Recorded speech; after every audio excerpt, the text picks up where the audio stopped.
Hi hello welcome back to my channel. ಹಸಿಮಣೆಯ ಹಣೆಬರಹ ಭಾಗ 14. ಆ ಹುಡುಗಿಯನ್ನು ವಿಹಾನ್ನ ಮೂವರು ಸ್ನೇಹಿತರು ಸೇರಿ ಡ್ಯಾನ್ಸ್ ಫ್ಲೋರ್ ಮೇಲಕ್ಕೆ ಎಳೆದುಕೊಂಡು ಹೋಗುತ್ತಿದ್ದರೆ ಬೇರೆ ದಾರಿ ಇಲ್ಲದೆ ಎಲ್ಲೆಲ್ಲೇ ಮಗನ ಕಡೆಗೆ ನೋಡುತ್ತಾ ಡ್ಯಾನ್ಸ್ ಫ್ಲೋರ್ ಮೇಲಕ್ಕೆ ಹೋಗುತ್ತಾಳೆ ಅವಳು. ಆ ಎಮ್ಮೆಲ್ಲಿಯೇ ಮಗ ಆ ಹುಡುಗಿಗೆ ಸಿಗ್ನಲ್ ಮಾಡುತ್ತಾ ಹೇಗಾದರೂ ಮಾಡಿ ಅವರೊಂದಿಗೆ ಜಗಳ ಕಾಯ್ದುಕೋ, ಆಗಷ್ಟೇ ವಿಹಾನ್ ಕೂಡ ಇಲ್ಲಿಗೆ ಬರುತ್ತಾನೆ ಎಂದು ಸನ್ನೆ ಮಾಡಿ ಹೇಳುತ್ತಾನೆ. ಆ ಹುಡುಗಿ ಓಕೆ ಎಂದು ಅವನಿಗೆ ತನ್ನ ಹೆಬ್ಬೆರಳನ್ನು ತೋರಿಸುತ್ತಾ ಆ ಮೂವರೊಂದಿಗೆ ಡ್ಯಾನ್ಸ್ ಮಾಡುತ್ತಿರುವಂತೆ ನಟಿಸಿ ಒಂದು 5 ನಿಮಿಷ ಡ್ಯಾನ್ಸ್ ಮಾಡಿದ ನಂತರ ಪಕ್ಕದಲ್ಲಿದ್ದವರ ಬಳಿ ಈ ಮೂವರು ಎಲ್ಲೆಂದರಲ್ಲಿ ನನ್ನ ಮೇಲೆ ಕೈ ಹಾಕುತ್ತಿದ್ದಾರೆ ಎಂದು ನಾಟಕವಾಡುತ್ತಾ ರಗಳೆ ತೆಗೆಯುತ್ತಾಳೆ. ಆ ಮೂವರಿಗೆ ಆ ಹುಡುಗಿ ಯಾಕೆ ಹಾಗೆ ಹೇಳುತ್ತಿದ್ದಾಳೆಂದು ಅರ್ಥವಾಗದೆ ಅಷ್ಟರಲ್ಲಾಗಲೇ ಡ್ರಗ್ಸ್ ಮತ್ತಿನಲ್ಲಿದ್ದ ಕಾರಣ ಆ ಹುಡುಗಿಯ ಮೇಲೆ ಬಿದ್ದು ಯಾಕೆ ಹಾಗೆ ಹೇಳ್ತಾ ಇದೀಯಾ ಬೇಬಿ ಎಂದು ಮತ್ತಿನಲ್ಲಿ ಅವಳ ಮೇಲೆ ಬೀಳುವಾಗ ಪಕ್ಕದಲ್ಲಿದ್ದವರು ತಕ್ಷಣವೇ ಜಗಳಕ್ಕೆ ಇಳಿಯುತ್ತಾರೆ. ನಾವೇನೂ ಮಾಡಿಲ್ಲ ಎಂದು ಆ ಮೂವರು ಎಷ್ಟೇ ಹತ್ತರೂ ಆ ಹುಡುಗಿಯ ಜೊತೆ ಪ್ರತಿದಿನ ತಿರುಗಾಡುವ ಕೆಲವು ಹುಡುಗರು ಈ ಮೂವರನ್ನು ಹೊಡೆಯಲು ಶುರು ಮಾಡುತ್ತಾರೆ. ಅದನ್ನು ನೋಡುತ್ತಿದ್ದ ವಿಹಾನ್ಗೆ ಕೋಪ ಬಂದು ನನ್ನ ಫ್ರೆಂಡ್ಸ್ಗೆ ಹೊಡೆಯುತ್ತೀರಾ ನನ್ನ ಫ್ರೆಂಡ್ಸ್ಗೆ ಹೊಡೆಯುತ್ತೀರಾ ಎಂದು ತಕ್ಷಣವೇ ಫ್ಲೋರ್ ಮೇಲಕ್ಕೆ ಹೋಗುತ್ತಾನೆ. ವಿಹಾನ್ ಆ ಹುಡುಗಿಯ ಜೊತೆ ಡ್ಯಾನ್ಸ್ ಮಾಡುವಾಗ ವಿಡಿಯೋ ಮಾಡಬೇಕೆಂದುಕೊಂಡಿದ್ದ ಆ ಎಮ್ಮೆಲ್ಲೆ ಮಗನಿಗೆ ಆ ಅವಕಾಶ ಸಿಗದಿದ್ದರಿಂದ ಸಿಕ್ಕ ಅವಕಾಶವನ್ನು ಕೈಚೆಲ್ಲಬಾರದೆಂದು ಅವರೊಂದಿಗೆ ಆ ಎಮ್ಮೆಲ್ಲೆ ಮಗ ಕೂಡ ವಿಹಾನ್ ಹತ್ತಿರ ಹೋಗಿ ತಾನು ಆ ಬ್ಯಾಚ್ನಲ್ಲಿ ಸೇರಿಕೊಂಡು ವಿಹಾನ್ಗೆ ಕೆಚ್ಚಬೇಕೆಂದು ಇದ್ದ ಜಾಗದಿಂದ ಹೇಳಲು ಹೋದರೆ ತಕ್ಷಣ ಪಕ್ಕದಲ್ಲಿದ್ದ ಸ್ನೇಹಿತರು ಅವನನ್ನು ತಡೆಯುತ್ತಾ ಸ್ವಲ್ಪ ಹೊತ್ತು ತಡೆದುಕೊಳ್ಳೋ, ಅವರು ಇನ್ನೊಂದಷ್ಟು ಹೊತ್ತು ಹೊಡೆದರೆ ಆಗ ಅವನ ತಾಳ್ಮೆ ಕಡಿಮೆಯಾಗುತ್ತದೆ, ಅಷ್ಟೇ ಅಲ್ಲ ಡ್ರಗ್ಸ್ ನಶೆ ಕೂಡ ಪೂರ್ತಿಯಾಗಿ ತಲೆಗೆ ಏರುತ್ತದೆ, ಆಗ ಅವನು ವೀಕ್ ಆಗುತ್ತಾನೆ, ಆಗ ನಾವು ಕೂಡ ಒಂದು 3 ತಿಂಗಳು ಮಂಚದಲ್ಲಿ ಮಲಗುವಂತೆ ಮಾಡೋ, ಅವನನ್ನು ಚೆಚ್ಚೋಣ. ಈಗಲೇ ನಾವೇನಾದರೂ ಹೋದರೆ ಅವನು ನಮ್ಮನ್ನು ಗುರುತಿಸುವ ಸಾಧ್ಯತೆ ಇದೆ, ಆಗ ಇದೆಲ್ಲವನ್ನು ನಾವೇ ಬೇಕು ಅಂತ ಮಾಡಿಸಿದ್ದೇವೆ ಎಂದು ಅವನಿಗೆ ಸುಲಭವಾಗಿ ತಿಳಿದುಬಿಡುತ್ತದೆ. ಈ ವಿಷಯ ಇನ್ನಾರಿಗಾದರೂ ತಿಳಿದರೆ ನಮಗೆ ಕಾಲೇಜಿನಲ್ಲಿ ಪ್ರಾಬ್ಲಮ್ ಆಗುತ್ತದೆ, ಆಗ ಮ್ಯಾಟರ್ ಪ್ರಿನ್ಸಿಪಾಲ್ ವರೆಗೂ ಹೋಗುತ್ತದೆ. ನಿಮ್ಮಪ್ಪ ಎಮ್ಮೆಲ್ಲೆ ಆದರೂ ಅವರ ಫ್ಯಾಮಿಲಿ ಕೂಡ ಕಮ್ಮಿ ಫ್ಯಾಮಿಲಿ ಏನಲ್ಲ, ಅವನು ಆ ವಿರಾಟ್ ವರ್ಮನ ತಮ್ಮ, ನೆನಪಿರಲಿ ಎಂದು ಹೇಳುತ್ತಾ ಆ ಎಮ್ಮೆಲ್ಲೆ ಮಗನನ್ನು ಸ್ವಲ್ಪ ಹೊತ್ತು ಅಲ್ಲಿಗೆ ಹೋಗದಂತೆ ತಡೆಯುತ್ತಾರೆ. ಸ್ನೇಹಿತರು ಹೇಳುವುದು ಕೂಡ ನಿಜವೇ ಆಗಿದ್ದರಿಂದ ಸ್ವಲ್ಪ ಹೊತ್ತು ಅಲ್ಲೇ ಕಾಯಬೇಕೆಂದು ಅಸಹನೆಯಿಂದ ಅಲ್ಲೇ ಕುಳಿತುಕೊಳ್ಳುತ್ತಾನೆ ಎಮ್ಮೆಲ್ಲೆ ಮಗ. ವಿಹಾನ್ ಫ್ಲೋರ್ ಮೇಲಕ್ಕೆ ಬರುತ್ತಿದ್ದಂತೆ ಅಲ್ಲಿ ಗಾಯಗಳಿಂದ ರಕ್ತ ಸುರಿಯುತ್ತಿದ್ದ ತನ್ನ ಮೂವರು ಸ್ನೇಹಿತರನ್ನು ನೋಡಿ ವಿಹಾನ್ ಕೋಪದ ತುದಿಗೆ ಹೋಗಿ ತನ್ನ ಸ್ನೇಹಿತರನ್ನು ಹೊಡೆಯುತ್ತಿದ್ದ ಆ ಹುಡುಗಿಯ ಕಡೆಯ ಬ್ಯಾಚ್ ಅನ್ನು ಚೆಚ್ಚಿ ಬಡಿಯುತ್ತಾನೆ. ಹೀಗೆ ಎಲ್ಲರ ಮಧ್ಯೆ ಭರ್ಜರಿಯಾಗಿಯೇ ಜಗಳ ನಡೆಯುತ್ತದೆ. ಅಷ್ಟು ಮತ್ತಿನಲ್ಲೂ ವಿಹಾನ್ ತನ್ನ ಸ್ನೇಹಿತರನ್ನು ಹೊಡೆಯುತ್ತಿದ್ದವರನ್ನು ಚೆಚ್ಚಿ ಬಡಿಯುತ್ತಾನೆ. ಆ ಎಮ್ಮೆಲ್ಲೆ ಮಗ ನಡೆಯುತ್ತಿರುವುದನ್ನೆಲ್ಲ ನೋಡುತ್ತಿದ್ದರೆ ಅವನ ಸ್ನೇಹಿತರು ನೋಡಿದ್ಯಾ, ನಾವು ಹೇಳಿಲ್ವಾ ಅವನು ಸಾಮಾನ್ಯದವನಲ್ಲ ಅಂತ, ಅಷ್ಟು ಮತ್ತಿನಲ್ಲೂ ಅವರೆಲ್ಲರನ್ನೂ ಹೇಗೆ ಹೊಡೆಯುತ್ತಿದ್ದಾನೆ ನೋಡು, ಅದೇ ನಾವೇನಾದರೂ ಹೋಗಿದ್ದರೆ ನಿನ್ನ ಗತಿ ಏನಾಗುತ್ತಿತ್ತು ಎಂದು ಆ ಎಮ್ಮೆಲ್ಲೆ ಮಗನಿಗೆ ಹೇಳುತ್ತಾರೆ.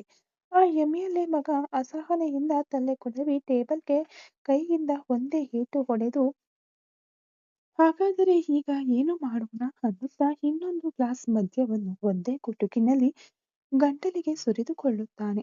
ಇನ್ನೊಂದಿಷ್ಟು ಹೊತ್ತು ವೇಟ್ ಮಾಡೋಣ ಬಾ, ಅವನಿಗೆ ಪೂರ್ತಿಯಾಗಿ ನಶೆ ಏರಲಿ ಎಂದು ಸ್ನೇಹಿತರು ಹೇಳುತ್ತಿದ್ದರೆ ಸರಿ ಎಂದು ಅವಕಾಶಕ್ಕಾಗಿ ಕಾಯುತ್ತಿರುತ್ತಾನೆ. ಅಷ್ಟರಲ್ಲಿ ಯಾರೂ ಊಹಿಸದ ರೀತಿಯಲ್ಲಿ ಅಲ್ಲಿಗೆ ಪೊಲೀಸರು ಎಂಟ್ರಿ ಕೊಡುತ್ತಾರೆ. ಪೊಲೀಸರಿಗೆ ಆ ಪಬ್ನಲ್ಲಿ ಯುವಕ ಯುವತಿಯರು ತುಂಬಾ ಅಸಭ್ಯವಾಗಿ ವರ್ತಿಸುತ್ತಿದ್ದಾರೆ, ಅಷ್ಟೇ ಅಲ್ಲದೆ ಅಲ್ಲಿ ಡ್ರಗ್ಸ್ ಕೂಡ ಸಪ್ಲೈ ಆಗುತ್ತಿದೆ ಎಂದು ಮಾಹಿತಿ ಬಂದಿದ್ದರಿಂದ ಅಲ್ಲಿಗೆ ದಿಢೀರನೆ ರೈಡ್ಗೆ ಬರುತ್ತಾರೆ. ಅವರು ಪಬ್‌ನೊಳಗೆ ಎಂಟ್ರಿ ಕೊಡುವಷ್ಟರಲ್ಲಿ ಡ್ಯಾನ್ಸ್ ಫ್ಲೋರ್ ಮೇಲೆ ವಿಹಾನ್ ಎಲ್ಲರನ್ನೂ ಚೆಚ್ಚಿ ಬಡಿಯುತ್ತಿರುತ್ತಾನೆ. ಅವರು ಬರುತ್ತಿದ್ದಂತೆ ಉಳಿದವರೆಲ್ಲರೂ ಎಲ್ಲೆಂದರಲ್ಲಿ ಕಾಲ್ಕಿತ್ತರೆ ಮತ್ತಿನಲ್ಲಿದ್ದ ವಿಹಾನ್, ಅವನ ಸ್ನೇಹಿತರು ಮತ್ತು ಹೇತು ತಿಂದವರು ಅಲ್ಲೇ ಇರುತ್ತಾರೆ. ಪೊಲೀಸರನ್ನು ನೋಡುತ್ತಿದ್ದಂತೆ ಆ ಎಂಎಲ್‌ಎ ಬ್ಯಾಚ್ ಕೂಡ ತಮ್ಮ ಫ್ರೆಂಡನ್ನು ಕರ್ಕೊಂಡು ಪಕ್ಕಕ್ಕೆ ಹೋದರೆ, ಅವನು ಮಾತ್ರ ಆ ವಿಹಾನ್‌ಗೆ ಹೊಡೆಯದೆ ನಾನು ಇವತ್ತು ಇಲ್ಲಿಂದ ಬರಲ್ಲ ಎಂದು ಕುಡಿದ ಮತ್ತಿನಲ್ಲಿ ಬೊಗಳುತ್ತಿದ್ದರೆ, ಅತ್ಯಂತ ಕಷ್ಟಪಟ್ಟು ಅವನನ್ನು ಪಕ್ಕಕ್ಕೆ ಕರೆದುಕೊಂಡು ಹೋಗುತ್ತಾರೆ ಅವನ ಸ್ನೇಹಿತರು. ಅವನನ್ನು ಹೊರಗೆ ಕರೆದುಕೊಂಡು ಹೋಗೋಣ ಅಂತ ಎಷ್ಟೇ ಅಂದುಕೊಂಡರೂ ಅವನು ಅಲ್ಲೇ ಅಂಟಿಕೊಂಡಿದ್ದರಿಂದ ಅವನ ಜೊತೆಗೆ ಅವನ ಸ್ನೇಹಿತರು ಕೂಡ ಅಲ್ಲೇ ಒಂದು ಪಕ್ಕಕ್ಕೆ ನಿಂತು ನಡೆಯುತ್ತಿರುವುದನ್ನು ನೋಡುತ್ತಿರುತ್ತಾರೆ. ಪೊಲೀಸರು ಬಂದರೂ ಸಹ ಏನೇನೂ ಕ್ಯಾರೆ ಅನ್ನದಂತೆ ಹೇರಿದ ಮತ್ತಿನಲ್ಲಿ ವಿಹಾನ್ ಅವರನ್ನು ಹೊಡೆಯುತ್ತಿದ್ದರೆ, ಪೊಲೀಸರು ಅವನನ್ನು ತಡೆದು ಮೇಲೆ ಎತ್ತಿದಾಗ, ಯಾವನೋ ನನ್ನ ತಡೆಯೋದು, ಇವರೆಲ್ಲ ನನ್ನ ಫ್ರೆಂಡ್ಸ್‌ಗೆ ಹೊಡೆದಿದ್ದಾರೆ, ನಾನು ಇವರನ್ನ ಸುಮ್ಮನೆ ಬಿಡಲ್ಲ ಎಂದು ಇಷ್ಟ ಬಂದಂತೆ ಮಾತನಾಡುತ್ತಿದ್ದರೆ, ಒಬ್ಬ ಕಾನ್ಸ್‌ಟೇಬಲ್ ಬಂದು ವಿಹಾನ್‌ನನ್ನು ಗಟ್ಟಿಯಾಗಿ ಹಿಡಿದುಕೊಂಡು ಅವನ ಸ್ಥಿತಿಯನ್ನು ಪರೀಕ್ಷಿಸುತ್ತಾ, ಸಾರ್, ಇವನು ಡ್ರಗ್ಸ್ ತಗೊಂಡಿದ್ದಾನೆ ಅನ್ನಿಸುತ್ತೆ ಸಾರ್ ಎನ್ನಲು ಇಲ್ಲಿ ಎಂಎಲ್‌ಎ ಮಗನಿಗೆ ಎದೆ ಬಡಿತ ಹೆಚ್ಚಾಗುತ್ತದೆ. ಅವರೆಲ್ಲ ಹೆದರಿ ನೀರಾಗುತ್ತಾರೆ. ಏಕೆಂದರೆ ಈಗೇನಾದರೂ ವಿಷಯ ಹೊರಗೆ ಎಳೆದರೆ ವಿಹಾನ್‌ಗೆ ಡ್ರಗ್ಸ್ ಕೊಟ್ಟಿದ್ದು ಯಾರು ಎಂದು ಪೂರ್ತಿಯಾಗಿ ತನಿಖೆ ನಡೆಸಿ ಜಾಲಾಡುತ್ತಾರೆ. ಅದಕ್ಕೆ ಅವರೆಲ್ಲರೂ ಹೆದರುತ್ತಾ ನಡೆಯುತ್ತಿರುವುದನ್ನು ನೋಡುತ್ತಿರುತ್ತಾರೆ. ಕಾನ್ಸ್‌ಟೇಬಲ್ ಜೊತೆ ಬಂದಿದ್ದ ಆ ಇನ್ಸ್‌ಪೆಕ್ಟರ್ ಕಾನ್ಸ್‌ಟೇಬಲ್ ಹೇಳಿದ್ದನ್ನು ಕೇಳಿ ವಾಟ್ ಎನ್ನುತ್ತಿದ್ದರೆ, ನಿಜ ಸರ್, ಇವನು ಮತ್ತಿನಲ್ಲಿದ್ದಾನೆ. ಅಷ್ಟೇ ಅಲ್ಲ, ಇವನ ನಡವಳಿಕೆ ಕೂಡ ವಿಚಿತ್ರವಾಗಿದೆ. ಒಮ್ಮೆ ಇವನ ಬ್ಲಡ್ ಟೆಸ್ಟ್‌ಗೆ ಕಳುಹಿಸೋಣ ಸರ್ ಎಂದು ಕಾನ್ಸ್‌ಟೇಬಲ್ ಹೇಳುತ್ತಿದ್ದರೆ, ಯಾವನ್ರೋ ನೀವೆಲ್ಲ, ನಾನು ಯಾರು ಅಂತ ಗೊತ್ತಾ, ನನ್ನ ಮೇಲೆಯೇ ಕೈ ಹಾಕ್ತೀರಾ, ಎಷ್ಟು ಧೈರ್ಯ ನಿಮಗೆ ಎನ್ನುತ್ತಿದ್ದರೆ, ಆ ಇನ್ಸ್‌ಪೆಕ್ಟರ್ ಯಾರೋ ನೀನು ಎಂದು ಕೇಳುತ್ತಾನೆ. ಅದಕ್ಕೆ ವಿಹಾನ್ ಗಟ್ಟಿಯಾಗಿ ನಗುತ್ತಾ, ನಾ ನಾನು ನಾನು ದಿ ಗ್ರೇಟ್ ಇಂಡಸ್ಟ್ರಿಯಲಿಸ್ಟ್ ವಿರಾಟ್ ವರ್ಮನ ತಮ್ಮ. ನನ್ನ ಮೇಲೆ ಕೈ ಹಾಕಲು ನೋಡಿದರೆ ನಮ್ಮ ಅಣ್ಣ ನಿಮ್ಮನ್ನು ಸುಮ್ಮನೆ ಬಿಡಲ್ಲ. So don't don't dare to touch me ಎಂದು ಎಲ್ಲರೊಂದಿಗೂ ಜಗಳಕ್ಕೆ ಇಳಿಯುತ್ತಾನೆ ವಿಹಾನ್. ವಿಹಾನ್ ಹೇಳುತ್ತಿರುವ ಮಾತುಗಳಿಗೆ ಆ ಇನ್ಸ್‌ಪೆಕ್ಟರ್ ಆಶ್ಚರ್ಯಪಡುತ್ತಾ, ಏನು, ನೀನು ನಿಜವಾಗಿಯೂ ವಿರಾಟ್ ವರ್ಮನ ತಮ್ಮನಾ ಎಂದು ಪಕ್ಕದಲ್ಲಿದ್ದ ಕಾನ್ಸ್‌ಟೇಬಲ್‌ಗಳನ್ನು ಕೇಳುತ್ತಿದ್ದರೆ, ಏನೋ ಸರ್, ನಮಗೂ ಗೊತ್ತಿಲ್ಲ. ಆದರೆ ಅವನ ಡ್ರೆಸ್ಸಿಂಗ್ ಸ್ಟೈಲ್ ಮತ್ತೆ ಅವನು ಮಾತನಾಡುವ ರೀತಿ ನೋಡುತ್ತಿದ್ದರೆ ಯಾಕೋ ಅವನು ಹೇಳುತ್ತಿರುವುದು ನಿಜವೇ ಅನ್ನಿಸುತ್ತಿದೆ ಸರ್. ಯಾವುದಕ್ಕೂ ಒಳ್ಳೆಯದು, ಒಮ್ಮೆ ಅವನ ವಿವರಗಳನ್ನು ಪೂರ್ತಿಯಾಗಿ ತಿಳಿದುಕೊಂಡ ನಂತರವೇ ಅವನನ್ನು ಅರೆಸ್ಟ್ ಮಾಡೋಣ ಸರ್. ಇಲ್ಲದಿದ್ದರೆ ದೊಡ್ಡವರ ಜೊತೆ ವ್ಯವಹಾರ ಅದು ನಮಗೆ ಅಷ್ಟೊಂದು ಒಳ್ಳೆಯದಲ್ಲ ಎಂದು ಇಬ್ಬರು ಕಾನ್ಸ್‌ಟೇಬಲ್‌ಗಳು ಹೇಳುತ್ತಿದ್ದರೆ, ಸರಿ, ಅವನ ಬಗ್ಗೆ ನಾನು ತಿಳಿದುಕೊಳ್ಳುತ್ತೇನೆ. ಮೊದಲು ನೀವು ಅವನನ್ನು ಅವರಿಂದ ಬಿಡಿಸಿ ಪಕ್ಕಕ್ಕೆ ಕರೆದುಕೊಂಡು ಹೋಗಿ, ಗಾಯಗೊಂಡವರನ್ನು ಆಸ್ಪತ್ರೆಗೆ ಸೇರಿಸಿ ಎನ್ನುತ್ತಿದ್ದರೆ, ಸರಿ ಸರ್ ಎಂದು ಅತ್ಯಂತ ಕಷ್ಟಪಟ್ಟು ವಿಹಾನ್‌ನನ್ನು ಅವರಿಂದ ಬಿಡಿಸಿ ಪಕ್ಕಕ್ಕೆ ಕರೆದುಕೊಂಡು ಹೋಗುತ್ತಾರೆ. ಆಗ ಆ ಫ್ಲೋರ್ ಮೇಲೆ ಬಿದ್ದಿದ್ದವರನ್ನು ನೋಡಿದರೆ ವಿಹಾನ್ ಎಷ್ಟು ಭೀಕರವಾಗಿ ಅವರನ್ನು ಹೊಡೆದಿದ್ದಾನೆ ಎಂಬುದು ತಿಳಿಯುತ್ತದೆ. ತಕ್ಷಣವೇ ಆಂಬ್ಯುಲೆನ್ಸ್‌ಗೆ ಕರೆ ಮಾಡಿ ಅವರನ್ನು ಆಸ್ಪತ್ರೆಗೆ ಕಳುಹಿಸುತ್ತಾರೆ. ಪಕ್ಕಕ್ಕೆ ಕರೆದುಕೊಂಡು ಹೋದ ವಿಹಾನ್‌ನನ್ನು ನೋಡಿ ನಿಜವಾಗಿಯೂ ಅವನು ಡ್ರಗ್ ತೆಗೆದುಕೊಂಡಿದ್ದಾನೆ ಎಂಬ ಅನುಮಾನ ಬಂದಿದ್ದರಿಂದ ಅವನ ಬ್ಲಡ್ ಸ್ಯಾಂಪಲ್ ಸಂಗ್ರಹಿಸುತ್ತಾರೆ ಪೊಲೀಸರು. ತಕ್ಷಣವೇ ಆ ಇನ್ಸ್‌ಪೆಕ್ಟರ್ ಸಿಟಿ ಕಮಿಷನರ್‌ಗೆ ಫೋನ್ ಮಾಡುತ್ತಿದ್ದಂತೆ ಅವರು ಫೋನ್ ರಿಸೀವ್ ಮಾಡಿ ಹಲೋ ಎನ್ನಲು, ಗುಡ್ ಈವ್ನಿಂಗ್ ಸರ್ ಎಂದು ವಿಶ್ ಮಾಡಿ, ಏನು ಇನ್ಸ್‌ಪೆಕ್ಟರ್ ಎನ್ನಲು, ಸರ್, ನಮಗೆ ಒಂದು ಪಬ್‌ನಲ್ಲಿ ಡ್ರಗ್ಸ್ ಸಪ್ಲೈ ಆಗುತ್ತಿದೆ ಎಂದು ಮಾಹಿತಿ ಬಂದಿದ್ದರಿಂದ ಆ ಪಬ್‌ಗೆ ರೈಡ್‌ಗೆ ಮಾಡಲು ಬಂದಿದ್ದೆವು ಸರ್. ಆದರೆ ಎನ್ನುತ್ತಿದ್ದರೆ, ಏನಾಯಿತು ಇನ್ಸ್‌ಪೆಕ್ಟರ್ ಅಂದಾಗ, ಇಲ್ಲಿ ಒಬ್ಬ ಕಾಲೇಜು ಸ್ಟೂಡೆಂಟ್ ಕೆಲವರನ್ನು ಚೆಚ್ಚಿ ಬಡಿಯುತ್ತಿದ್ದಾನೆ ಸರ್. ಅವನ ನಡವಳಿಕೆ ನೋಡಿದರೆ ಅವನು ಡ್ರಗ್ಸ್ ತೆಗೆದುಕೊಂಡಂತೆಯೇ ಇದೆ. ಅವನನ್ನು ಕಸ್ಟಡಿಗೆ ತೆಗೆದುಕೊಳ್ಳೋಣ ಎಂದರೆ, ನಾನು ಇಂಡಸ್ಟ್ರಿಯಲಿಸ್ಟ್ ವಿರಾಟ್ ವರ್ಮನ ತಮ್ಮ ಎಂದು ಜಗಳ ಮಾಡುತ್ತಿದ್ದಾನೆ ಸರ್. ಯಾವುದಕ್ಕೂ ಒಳ್ಳೆಯದು, ನಿಮ್ಮ ಬಳಿ ಒಂದು ಮಾತು ಕೇಳೋಣ ಎಂದು ಫೋನ್ ಮಾಡಿದೆ ಸರ್. ಈಗ ಏನು ಮಾಡಲಿಕ್ಕೆ ಹೇಳುತ್ತೀರಾ ಎಂದು ಕೇಳುತ್ತಿದ್ದರೆ, ಏನು, ವಿರಾಟ್ ಅವರ ತಮ್ಮನಾ ಅಂತ. ಏನೋ ಸರ್, ನಮಗೆ ಗೊತ್ತಿಲ್ಲ. ಆದರೆ ಅವನು ಮಾತ್ರ ಪದೇ ಪದೇ ಅದನ್ನೇ ಹೇಳುತ್ತಿದ್ದಾನೆ.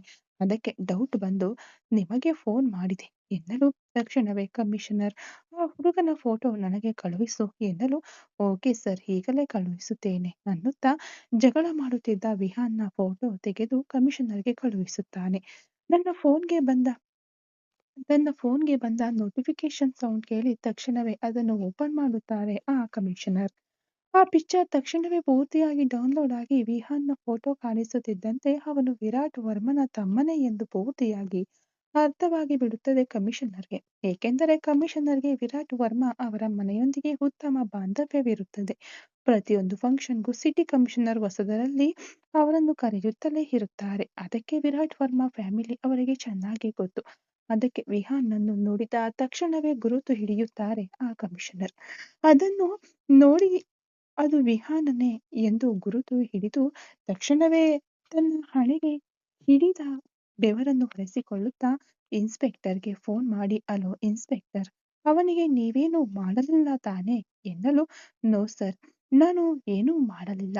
ನಾನು ಬರುವಷ್ಟರಲ್ಲಿ ಅವನು ಅಲ್ಲಿದ್ದ ಹುಡುಗರೊಂದಿಗೆ ಜಗಳವಾಡುತ್ತಿದ್ದನು. ಅದಕ್ಕೆ ಅವನಿಗೂ ಕೂಡ ಅಲ್ಲಲ್ಲಿ ಮೈಮೇಲೆ ಕೆಲವು ಗಾಯಗಳಾಗಿವೆ ಎನ್ನುತ್ತಿದ್ದರೆ ಅಪ್ಪಿ ತಪ್ಪಿಯೂ ಅವನ ಮೇಲೆ ಕೈ ಮಾಡಬೇಡಿ ಇನ್ಸ್ಪೆಕ್ಟರ್ ಎಂದು ಎಚ್ಚರಿಸುತ್ತಾರೆ ಆ ಇನ್ಸ್ಪೆಕ್ಟರ್ಗೆ. ಆ ಇನ್ಸ್ಪೆಕ್ಟರ್ ಮಾತ್ರ ಆ ಕಮಿಷನರ್ ಸಾಹೇಬರು ಯಾಕೆ ಅಷ್ಟೊಂದು ಹೆದರುತ್ತಿದ್ದಾರೆ ಎಂದು ಆಶ್ಚರ್ಯದಿಂದ ಅವರು ಹೇಳುತ್ತಿರುವುದನ್ನು ಕೇಳುತ್ತಿರುತ್ತಾನೆ. ಏನು ಇನ್ಸ್ಪೆಕ್ಟರ್, ನಾನು ಹೇಳುತ್ತಿರುವುದು ಕೇಳಿಸ್ತಾ ಇದೆಯಾ ಎಂದು ಇನ್ನೊಮ್ಮೆ ಕೇಳಲು ಹಾ ಸರ್, ನಾವು ಅವನ ಮೇಲೆ ಕೈ ಕೂಡ ಹಾಕಲ್ಲ ಅನ್ನುತ್ತಾನೆ ಇನ್ಸ್ಪೆಕ್ಟರ್. ಸರಿ, ಆ ಹುಡುಗನನ್ನು ಜಾಗರೂಕತೆಯಿಂದ ಒಂದು ರೂಮ್ಗೆ ಕರೆದುಕೊಂಡು ಹೋಗಿ ಇಡಿ.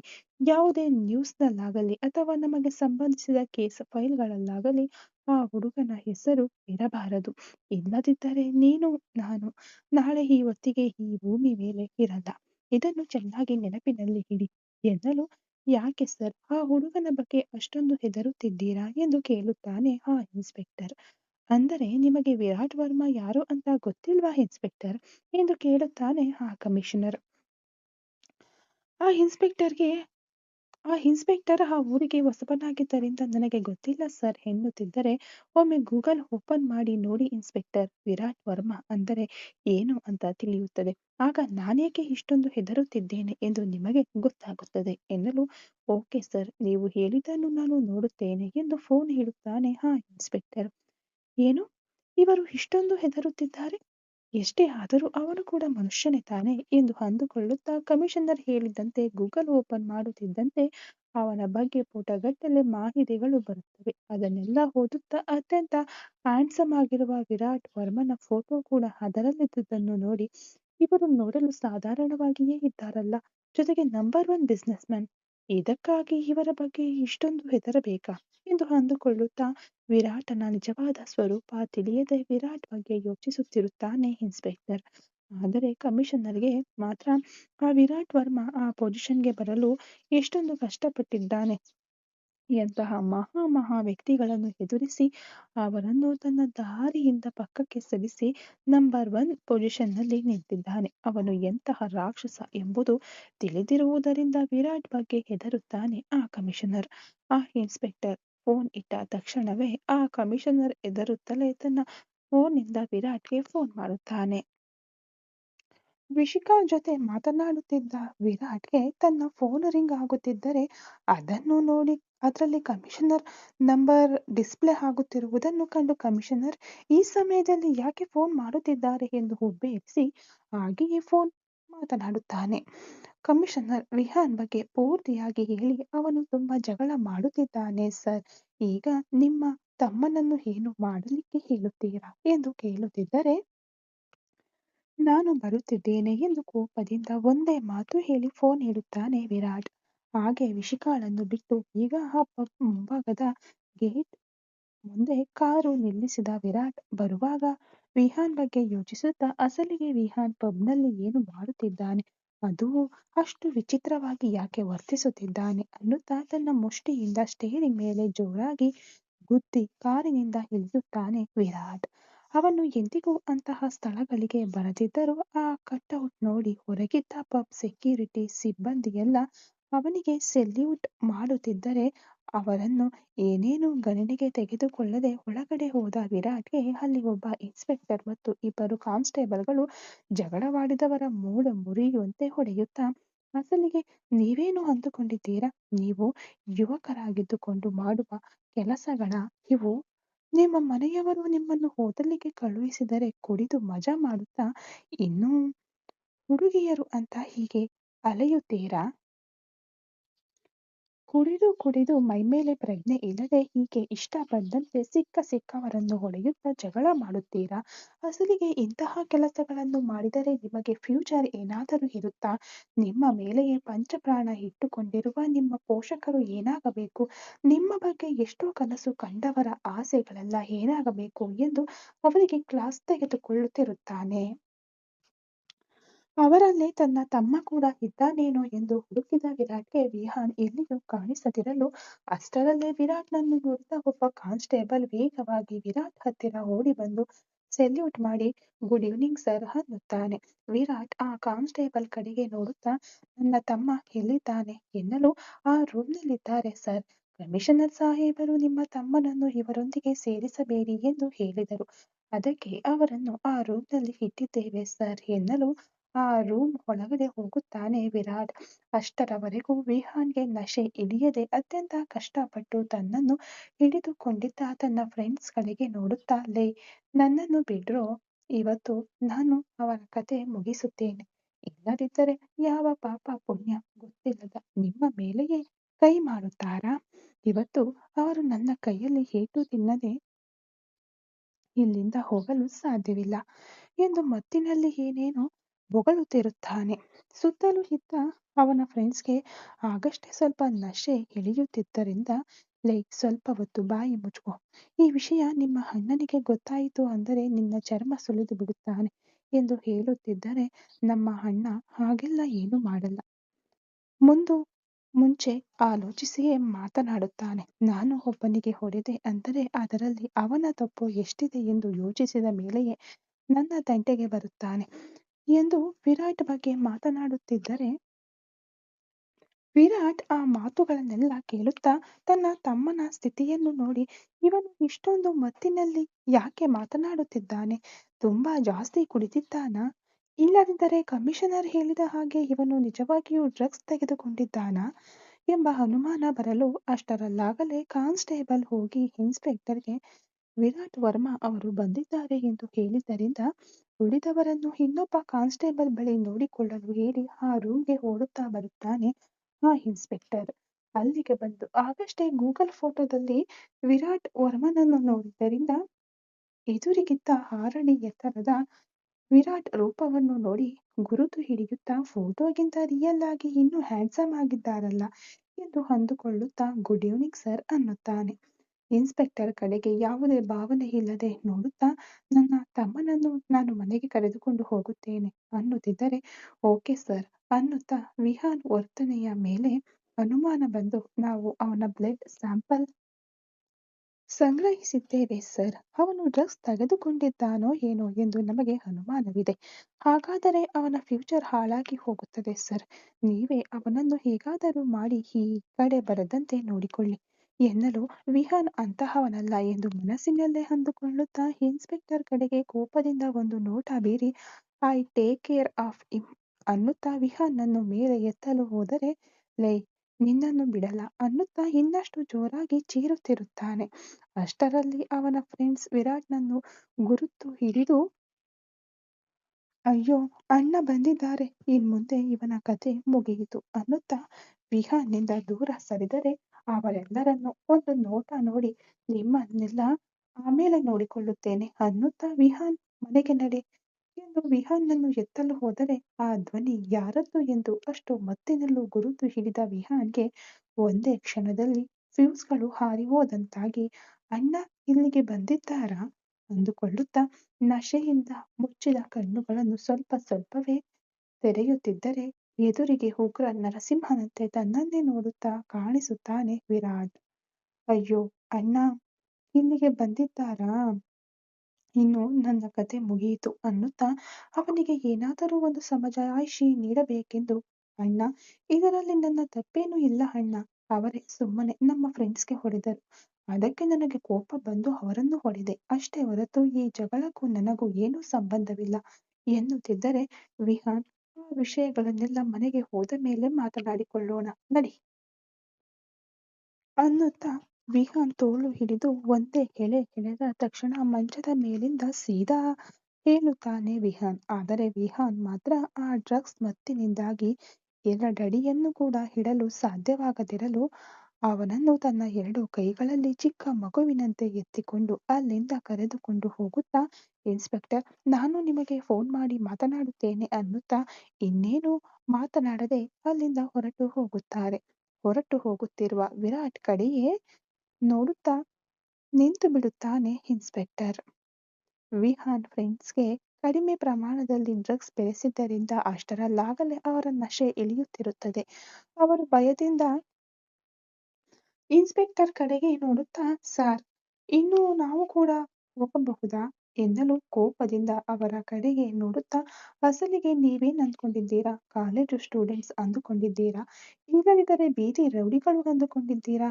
ಹೀಗೆ ಕುಡಿದು ಪಬ್‌ನಲ್ಲಿ ಎಲ್ಲೆಂದರಲ್ಲಿ ಜಗಳ ಮಾಡಲು ಎಂದು ಅವರಿಗೂ ಗಟ್ಟಿಯಾಗಿ ವಾರ್ನಿಂಗ್ ನೀಡುತ್ತಾ, ಇನ್ನೊಮ್ಮೆ ನಿಮ್ಮನ್ನು ಇಂತಹ ಪರಿಸ್ಥಿತಿಗಳಲ್ಲಿ ನೋಡಿದೆ ಅಂದರೆ ಯಾವುದೇ ದಯೆ ತೋರಿಸದೆ ನಿಮ್ಮ ಮೇಲೆ ಕೇಸ್ ಹಾಕಿ ನಿಮ್ಮನ್ನು ಜೈಲಿಗೆ ತಳ್ಳುತ್ತೇನೆ. ಆಮೇಲೆ ನೀವು, ನಿಮ್ಮ ಫ್ಯೂಚರ್ ಮತ್ತೆ ನಿಮ್ಮ ಪೋಷಕರು ಏನಾಗುತ್ತಾರೋ ಯೋಚನೆ ಮಾಡಿಕೊಳ್ಳಿ ಎಂದು ಹೇಳುತ್ತಾನೆ ಆ ಇನ್ಸ್ಪೆಕ್ಟರ್.